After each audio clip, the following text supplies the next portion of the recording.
Matapos ang makasaysayang Car Mega Parade itong Oktubre, panibagong high-octane na naman na motorsports ang umarangkada sa Clark International Speedway nitong weekend. May report si teammate Jamaica Bayaka.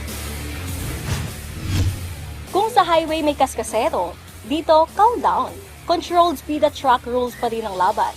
Dito sa Clark International Speedway, tampok ang isang makabuluhang pagtitipon ng mga motorcycle enthusiasts.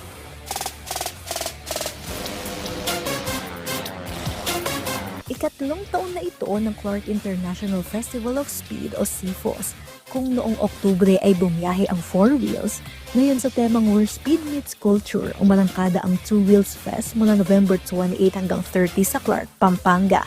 Ayon kay Johnny Tan, President ng Kilton Motor Corporation and Clark International Speedway, taon-taon nilang tinataguyod ang festival bilang pagtitipon ng mga riders na may iisa lamang na hilig, ang adrenaline ng speed at ang kwentong kasama nito.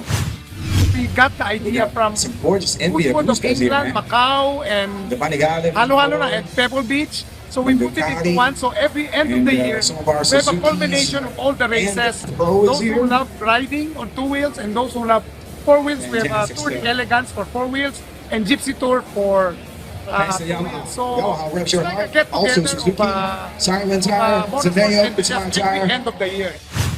Mula pa 2023, hindi lang layunin ng CFOS na magpakilala ng motorsports sa bansa. Para sa kanila, isa din itong selebrasyon ng camaraderie, passion at patuloy na pag-unlad ng sports tourism.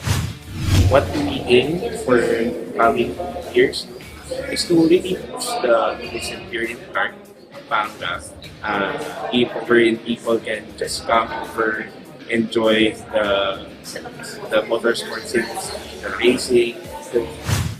Sa Day 1, kinilala ang mga nanguna sa photo and video shutter session contest bilang culmination ng programa mula sa nakaraang edisyon at sa kapormal na binuksan ng event sa isang ribbon cutting ceremony kasama ang mga organizers, sponsors at ilang top racers.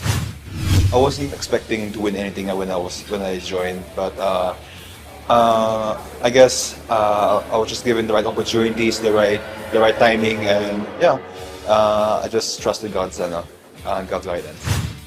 Yung objective namin is to have fun yun. Dun sa part na mag-shoot, go around sa vast space ng meron ng Clark Speedway.